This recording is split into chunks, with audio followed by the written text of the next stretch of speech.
আসসালামু আলাইকুম রহমতুল্লাহ। সবাই কেমন আছেন? আশা করি ভালো আছেন। আমি এখন আছি গাজীপুর সিটি কর্পোরেশন। আমার সামনে যে বাড়িটা দেখতে পাচ্ছেন, এই বাড়িটা হচ্ছে আপনার জমির পরিমাণ 3 শতাংশ, 6তলা ফাউন্ডেশন, 6তলায় কমপ্লিট। এই বাড়িটা আপনার সিটি কর্পোরেশনের প্ল্যান পাস করা আছে।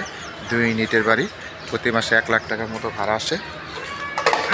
আশেপাশে প্রচুর ঘনবসতি এবং হাই রিস্ক বিল্ডিং। এই বাড়িটা আপনার আর্জেন্ট বিক্রি করা হবে। এটা হচ্ছে 2 ইউনিটের বাড়ি, জমির পরিমাণ হচ্ছে 3 শতাংশ, আপনার 6তলা ফাউন্ডেশন, 6তলায় কমপ্লিট। সিটি কর্পোরেশনের প্ল্যান পাস করা আছে। এই দেখেন, এই বাড়িটা আপনার আর্জেন্ট বিক্রি করা হবে। যারা নেবেন তারা অবশ্যই সরাসরি যোগাযোগ করবেন। হোয়াটসঅ্যাপ নাম্বার দেওয়া থাকবে, অবশ্যই স্ক্রিনশট দেবেন, বিস্তারিত জানতে পারবেন।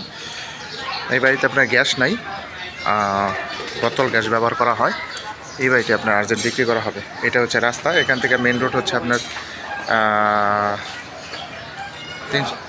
300 গজ সামনে।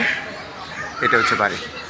আমার আশেপাশে অনেক মিল ফ্যাক্টরি আছে, ঘনবসতি আছে, এই যে বাড়িঘর আছে, এই যে হাই রিস্ক বিল্ডিং। এটা হচ্ছে বাড়ি। এই বাড়িটি আপনি বিক্রি করা হবে। 6তলা ফাউন্ডেশন, 6তলায় কমপ্লিট, 2 ইউনিটের বাড়ি, 1 লাখ টাকার মতো ভাড়া আসে। যারা নেবেন তারা অবশ্যই সরাসরি যোগাযোগ করবেন। হোয়াটসঅ্যাপ নাম্বার দেওয়া থাকবে, অবশ্যই স্ক্রিনশট দেবেন, বিস্তারিত জানতে পারবেন।